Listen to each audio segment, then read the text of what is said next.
Zee 24 तास एक पाऊल पुढे। मंत्र्यांची मालमत्ता नेहमीच चर्चेचा विषय असतो।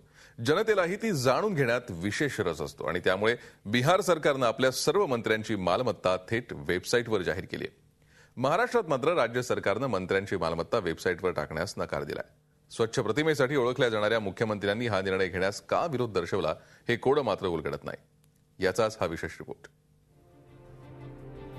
बिहारमध्ये सर्व मंत्र्यांची मालमत्ता वेबसाईटवर जाहीर। राज्यात मात्र मंत्र्यांची मालमत्ता वेबसाईटवर जाहीर करायला मुख्यमंत्र्यांचा नकार।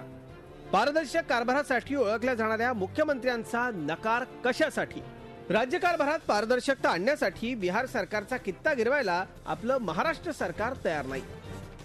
बिहारमध्ये मुख्यमंत्र्यांचं मंत्र्यांची मालमत्ता थेट त्यांच्या वेबसाईटवर आपल्याला पाहायला मिळते।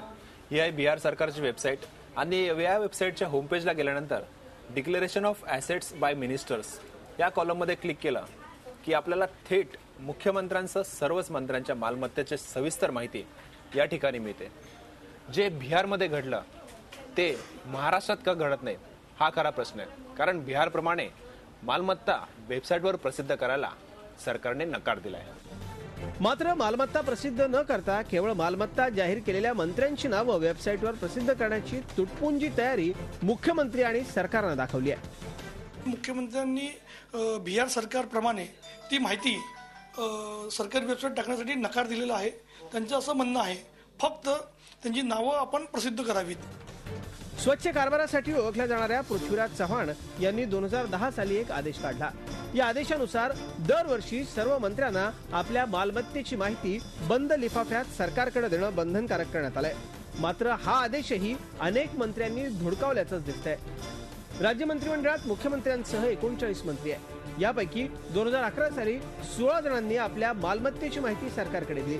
2012 साली 22 मंत्र्यांनी, 2013 साली आतापर्यंत 27 मंत्र्यांनी आपल्या मालमत्तेचं विवरण सरकारकडे दिलंय।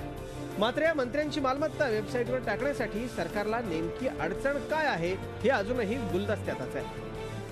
मुख्यमंत्र्यांनी आदेश देऊनही मागील 3 वर्षात अनेक मंत्र्यांनी एकदाही आपली मालमत्ता जाहीर केलेली नाही। मात्र या मंत्र्यांवर कुठल्याही प्रकारची कारवाई होताना दिसत नाही।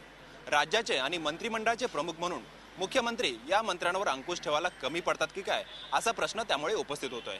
व्हिडिओ जर्नलिस्ट प्रशांत कोचरेकरसह Deepak Bhatuse, Zee media, Mumbai. Zee 24 तास एक पाऊल पुढे।